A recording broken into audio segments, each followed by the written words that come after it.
We have received and analyzed between 1 and 2,000 reports that have come to us from all kinds of sources. On n'apprend pas ça en cours d'histoire. Mais il y a eu plusieurs signalements d'OVNI au-dessus du Capitole en juillet 1952, pendant 2 week-ends consécutifs. The Air Force interest in this problem has been due to our feeling of an obligation to identify anything in the air that may have the possibility of threat or menace to the United States. Le peuple américain voulait des réponses, mais l'Air Force a choisi de brouiller les pistes.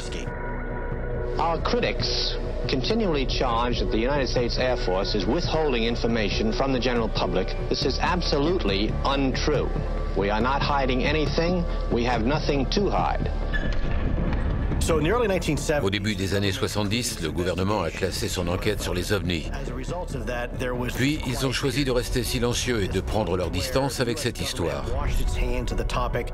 Et c'était le cas pendant des dizaines d'années, ou du moins, c'est ce qu'on nous a fait croire.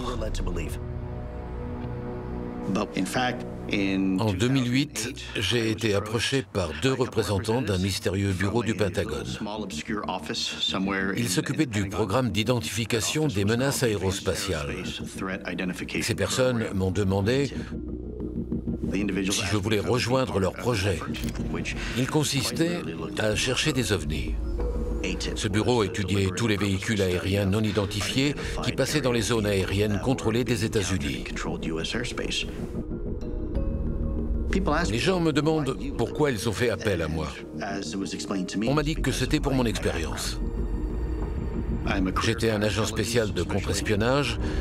Beaucoup de mes missions se sont déroulées à l'étranger. De base, j'étais en Amérique latine. Puis, après le 11 septembre, on m'a envoyé en Afghanistan et au Moyen-Orient. J'ai prêté serment il y a plusieurs années. J'ai juré de défendre mon pays de ses ennemis, à l'étranger comme sur notre sol. C'est pour ça que j'ai accepté de rejoindre ce bureau. J'ai fait ce travail de la même manière que mes autres missions. Pour trouver les ovnis, on utilisait les mêmes méthodologies que pour traquer les terroristes. Les informations qu'on recevait venaient principalement du ministère de la Défense et de l'Armée. Donc, des avions de chasse ou des témoignages de soldats. Le public n'a jamais été impliqué. Ces pilotes sont des observateurs très qualifiés, mais ils sont aussi parmi les meilleurs pilotes du monde et sont aux commandes des appareils les plus sophistiqués qui existent. Quand ils vous disent qu'ils ont vu quelque chose d'indescriptible, c'est la sécurité nationale et notre capacité à réagir aux dangers qui sont touchés.